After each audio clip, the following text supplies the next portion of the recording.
Is Chase Pay Yourself Back actually great now? Why Mark pays over $8,000 in annual fees? A blockbuster new transfer partner added for Wells Fargo, and why you should care. All of that coming up right now on MTM Travel.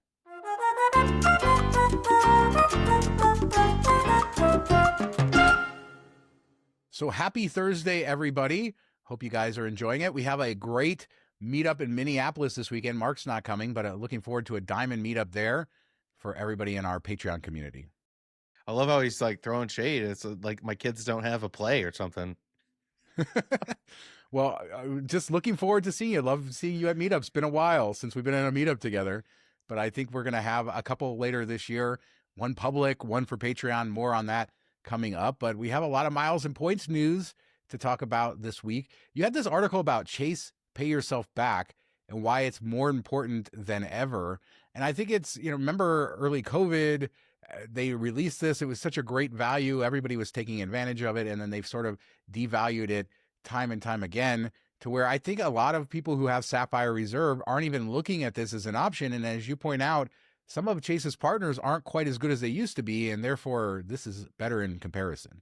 Yeah, and I think, a lot of this is just the ultimate reward system kind of dropping and losing value. But when it first rolled out at 1.5 cents, you were getting similar to what you would get using the portal. So anybody that used the portal was like, hey, I can just get cash and then book whatever I want to book, however I want to book, instead of having to add another chef to the kitchen with the Chase Travel Portal. Then they dropped it down to 1.25 cents. Less good. People probably overlooked it some or didn't really pay attention to it because, hey, we have Hyatt, we have United, we have Southwest. All those bring better than 1.25 cents. But Hyatt's going to be changing their reward chart. There are going to be some shakeups there in the next month or so. United's done multiple devaluations. The Southwest is nowhere near what it used to be. So I feel like everything's kind of started to drop down to 1.25 cents or lower. So it's the pay yourself back hasn't got better, but everything else has gotten worse. Yeah, this death by 1,000 cuts has certainly been an issue. And I think that this not only points to the fact of pay yourself back and whether you should look at these things, but I think that a lot of things come and go over the years and we get set into this is how I use this program, and the values change and the rules change. And we still get stuck in this mindset of like, this is what I'm doing with this program, even though it's not always the best thing or giving you the best overall value, or sometimes it is. But yeah, I mean, you're not consistently getting value. As you say in your article, yes, with these transfer partners, you're probably going to sometimes get a better value than pay yourself back, but not always. And being able to have flexibility is a big thing.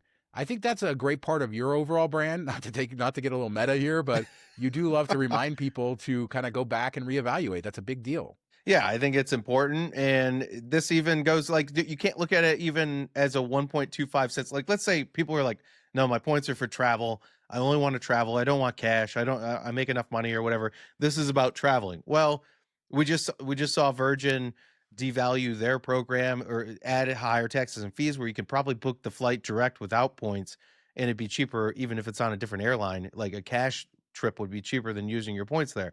So that's like one such example. But one thing we should focus on is it's not technically 1.25 cents back. Yes, you cash it out, you get that back. But if you use that money to book travel, now you're earning loyalty points from the booking because you're booking it like on an airline or a hotel, probably has a loyalty program that you earn. You're also using a credit card that earns points, likely bonus points in a travel category, especially if you're using the Sapphire Reserve for that. That adds more value back. So now you're looking at like 1.39 cents per point, maybe closer to 1.5, depending on how you value that. Hey, that's probably better than you're going to get with Southwest. A lot of times on United, outside of international travel on partners, if you're traveling domestically, yeah, there will be times if you're a card holder, it might be better than if you're not. But Hyatt, I think Hyatt's going to be dropping down to a lot of times in that 1.25, 1.3 cents per point after this reshuffling. There will be times that you get 1.5, 1.6, something like that. But I don't think it will be a slam dunk like it has been. So you need to look at each individual booking and be like, hey, would I be better off cashing out these points with this and then just using that money to book the hotel directly? Yeah, it's a great point. And Hyatt, I mean, we've been struggling sometimes to get 1.5 in the old version of the program. And as this changes and as the peak, and I mean all these different categories, and I mean everything is going to be more expensive, and I don't know that the cash price is going to be more expensive. So I think the overall value isn't going to be there, and I wonder where like everybody does their analysis on what a cents per point is and what a value of a Hyatt point will be after this with the sort of the consensus. I mean, there's still people who are valuing Hyatt points at 2 cents, which to me is Oh, insane. TBG. I don't know, but it's insane. I mean, this is just an insane evaluation that I have. I mean, as somebody who's used this program so much, when I get 2 cents a point on a booking, it is notable to me. It does happen, but it is definitely not the overall value. Yeah, I think a lot of people will be like, well, I got 7 cents per point booking this business class trip. And we've talked about this in the past. Like, yeah, but would you have paid that if it's a $10,000 ticket? Would you have paid $10,000 for it? No. So what is like the realistic value there? And if you just save your points to go after the high ticket items, like if it's 1.5 cents per high point, well, I'm just gonna pay cash for it then. Well, that's not the average of your points. It's every time you go to book something, what's the value getting? Not your every time you redeem points, it's every time you search the points. And when you search over and over again, you're going to find yourself much lower than 2 cents per point. Maybe you only book at 2 cents per point, and there's still things out there, but you're paying cash or you're using something else to book it through a portal or however you do it. That's not realistic. And people like to build this up in their head like, hey, I get 5 cents per point on my United Miles because I only fly international. Well, that's not what it's worth. It's what it's worth to you, and that's cool. Everybody has their own valuations, but that's not what the point's worth overall in the program.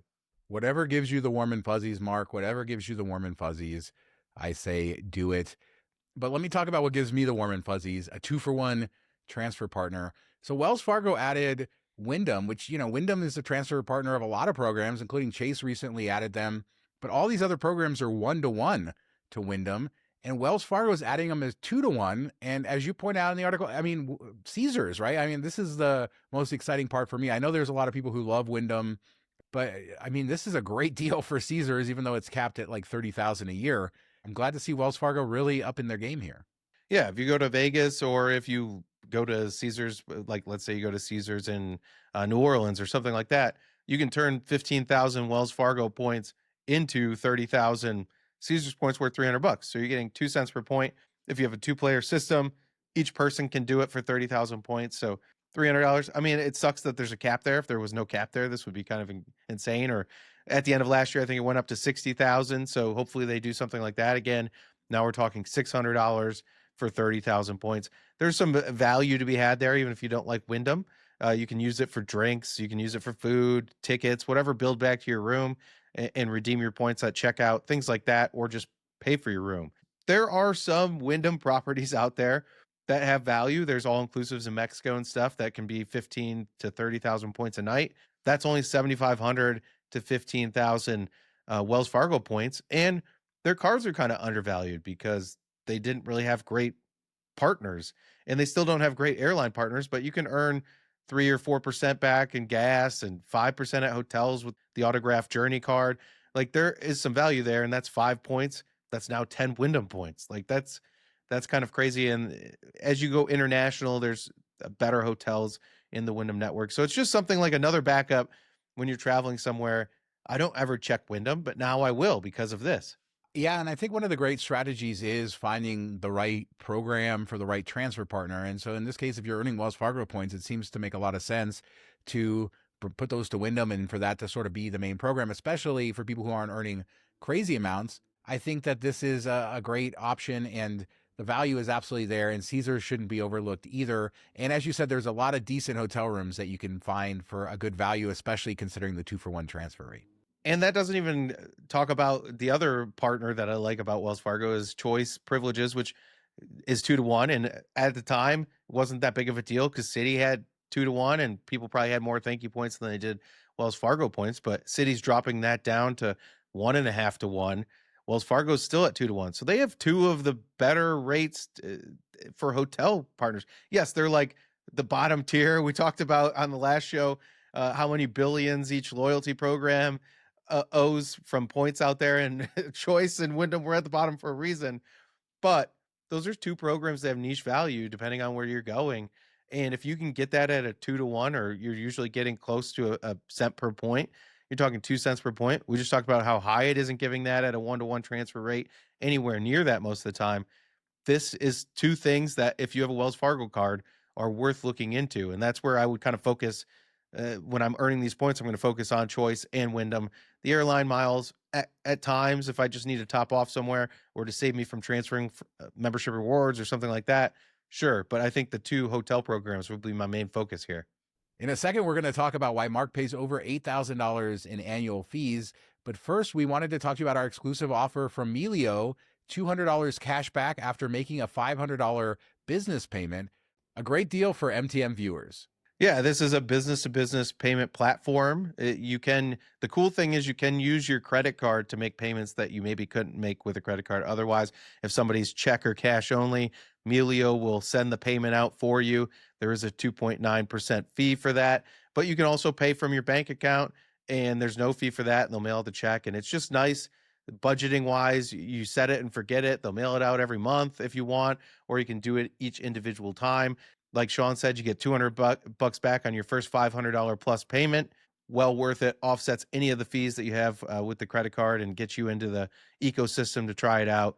Check it out. And thanks to everybody that uses our link to sign up. But let's talk all your crazy annual fees, Mark. I'm going to pull up a list of all your annual fees. I'm going to try to throw them up on screen here for everybody to see. And we're not going to go through every single thing. And you have a great article where you break down why, but $8,120 in annual fees. I think you have 4 platinums on there between business and personal. So that's like $2,600. You have 6 Surpass cards, which we've talked about a lot on this show, why you have that. Venture X Business is another big fee, another card that you keep that you see value in. So why all these cards? Yeah, and the funny thing is I went back, and because I used to write this at MTM back in like 2021, 2020, and I was looking at that, I was like, oh, I was probably still in the same realm. But back then it was like 3,800, 4,200. It was like half as much as we're spending now. And I think last year it was over 9,000, something like that. So it's definitely ebbed and flow a bit. And I think a lot of that is, of course, we've seen annual fees jump up. They've gone up to like close to $900 at times for some of these cards. And that's a big jump, a big gap from 5 years ago when they were, $500, $600. So we've seen that happen. And also, it's been easier to get multiples of Amex cards where it wasn't so much in the past. They've come out with more no lifetime language offers, things like that. So you can get more than one platinum. And then if you have a 2-player household, that extrapolates even more. But there's some cards in here that I just grabbed for the bonus, like the executive platinum from American Airlines, 100,000 miles, was worth it then. Used it for lounge access on our Bermuda trip quite often, which came in clutch. But there's another one like the Delta Reserve card. That is an interesting one because I haven't signed up for a Delta card in like 3 years, but I've gotten over 300,000 miles out of this card from upgrades and downgrades and AU offers and spending offers. And it's like every 6 months, there's just something else. And I've put all this spend on it and kept jumping through the hoops and earned over 300,000 Sky miles without any sign-up bonuses. Yeah, that's a great point. I mean, how sometimes you got to look beyond it. And it's not, in that case, it's not just like, oh, what are the benefits of the card? It's what is my experience and why are they sending this? And the history of an account, right? The way American Express targets you, that can be beneficial as well. I mean, there's a couple cards on here like the World of Hyatt card that you just keep because you get the annual free night certificate. You can spend to the second one, the Strata Premier, because of, I imagine, the categories. That's why I keep the card too. And I think my numbers are very close to yours. I have more platinum cards, which ended up costing me more up front. But I think that your overall message, and we've both been talking about this for years, is I think newbies or people on the outside, they want no annual fee, or they're like, why am I paying for this thing? I don't have a credit card now, or I have a no annual fee card now. So why should I actually come out of pocket for this stuff? And then you're over here on the flip side, $8,000. It's so funny, but who's winning? I would say you probably are. It's just a matter of opening your eyes up to that. And so many people are missing out on things. Although I will say the credit card industry has done a great job of taking those people and putting them into $900 cards now. Like they've done a masterful job at marketing, taking people who probably should have no annual fee cards or lower annual fee cards and getting them everything in the kitchen sink with the coupon book. Yeah, it's amazing how many people jump right into the Amex Platinum and think it's the greatest thing since sliced bread, even though it's a horrible credit card to actually spend on. It's just the perks and stuff, and they're like, "Oh, this is all free because I pay, but no, you paid the annual fee." And that's the thing. Like in the first year, every card with an annual fee for except for like that weird black card that's $500 and gives you nothing. Pretty much every other card is worth it in the first year because you're getting a welcome offer, you're getting perks and stuff, you're getting free night certs, or you're getting a bonus, and that will offset the annual fee. So a lot of these cards are within the first year. The ones that I keep long term are because either they're offset by the perks or the spending and stuff I earn from them are worth it. Like the Altitude Connect business card, 4% in different categories. That's well worth it for us to keep. The Venture X business, I don't love that card, but the $300 travel credit and the 10,000 points basically makes it a wash. It makes it a no fee card to me because I'm going to spend that money anyway or those points anyway, and I can't get any other Capital One cards. So if I want to stay in that ecosystem, then I'm going to keep it open. So that's another thing. Sometimes they just got you by the balls, and you have nothing else to do. You just ride with it. Yeah, I mean, at some level, they got all of us on some of it. And I think some people would say, "Wow, Mark, they really do have you if you're spending $8,000." But I'm glad that you're able to write these posts again and show people the other side of it and break down with real personal information. Why don't I write these? I'm not as organized as you are, but I know you just did your taxes, so you have all this sort of there. I Yeah. do know at the end of the year how many annual fees I pay and all that, but you really are on top of this stuff, and so I think it's a great perspective and more of this content coming to milestomemories.com. And this really is something people should go check out the article so that they can absorb all of that in your reasoning. And it's a wide variety of cards. It's not one type of card. It's not one bank. And I think that it's a very, because you've been doing this so long, it kind of shows people a very diverse strategy that you're using.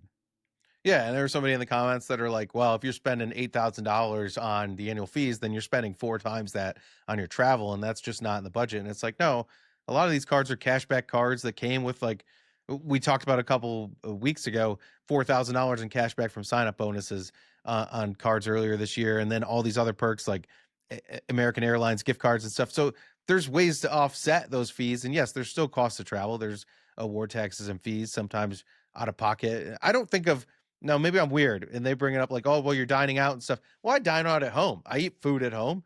It can be a little bit more expensive, but sometimes you go places that are less expensive. Maybe you're at all inclusive and you're actually saving money on groceries. Like you can't paint with a broad brush like that.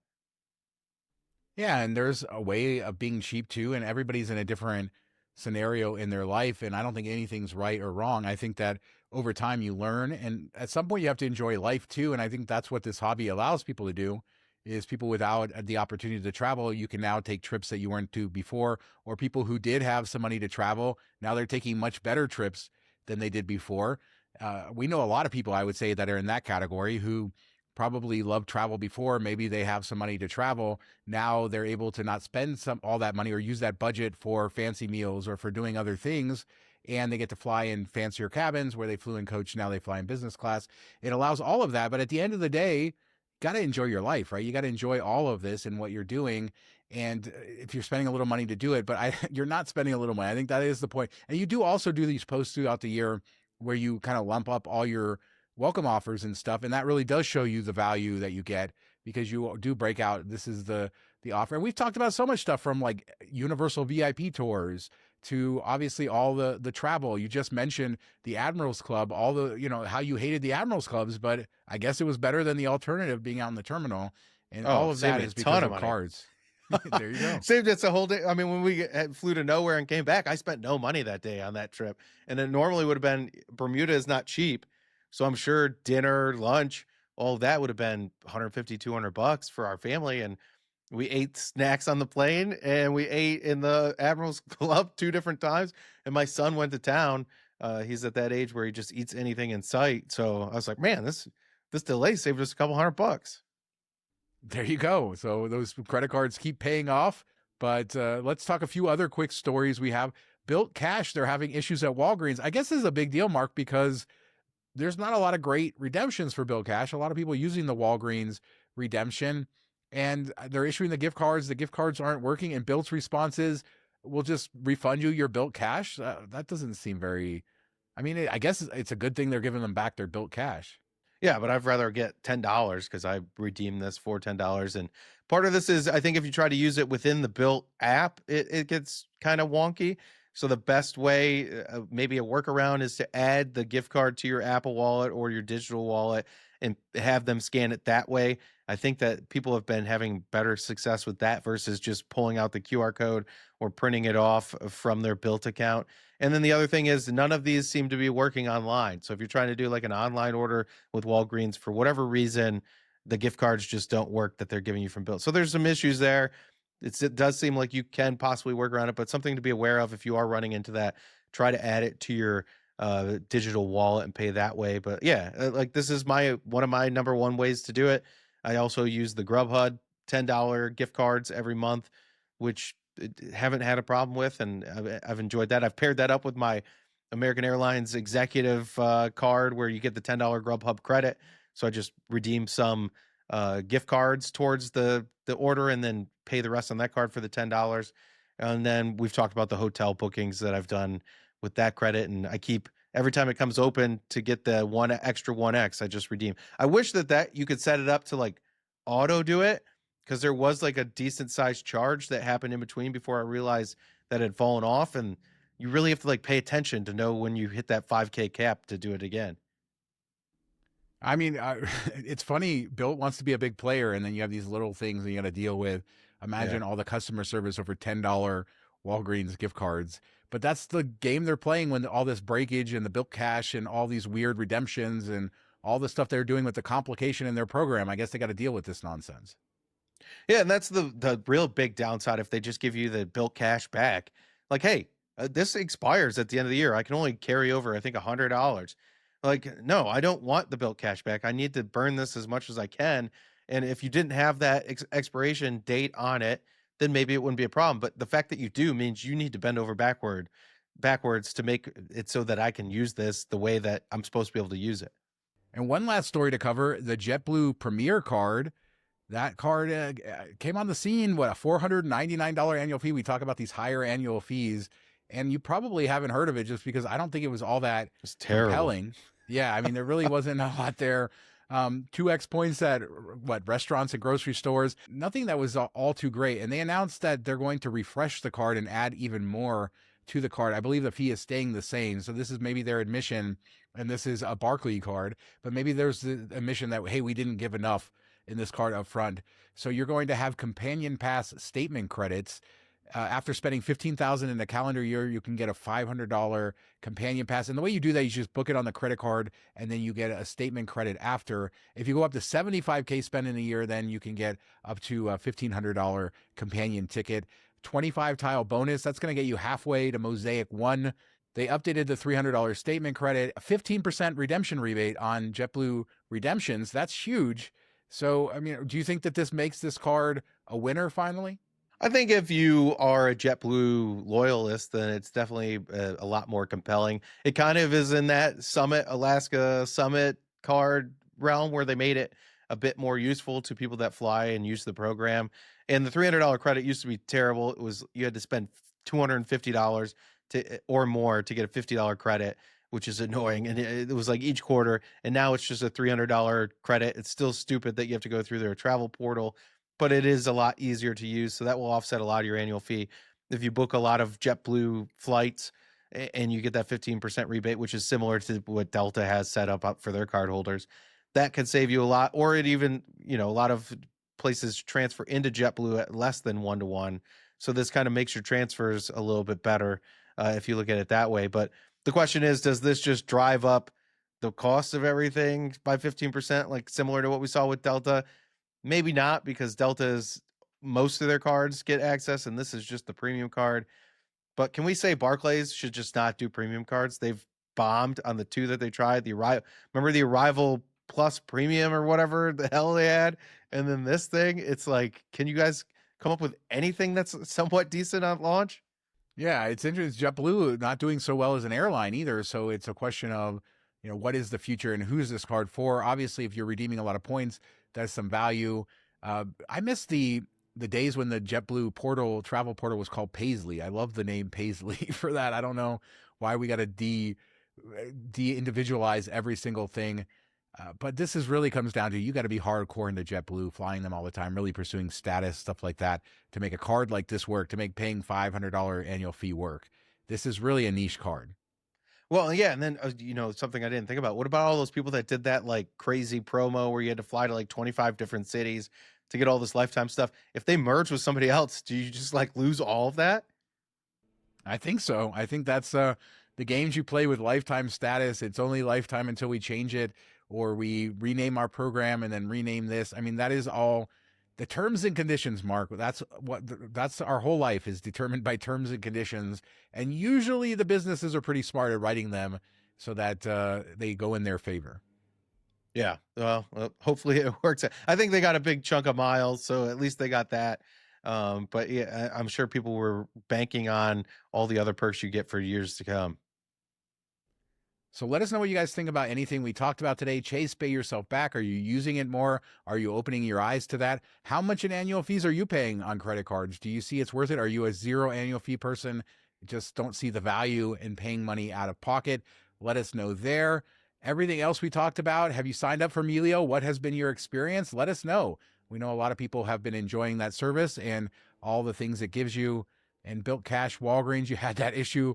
Leave a comment. We do 2 shows a week. We'll be back in a few days with our travel show on Tuesday. Check us out 3 times weekly over on MTM Vegas. Thanks for watching. Talk to you next time. The ultimate hack: join the military and then pay no annual fees or marry somebody. That is it. Have a good week, everybody.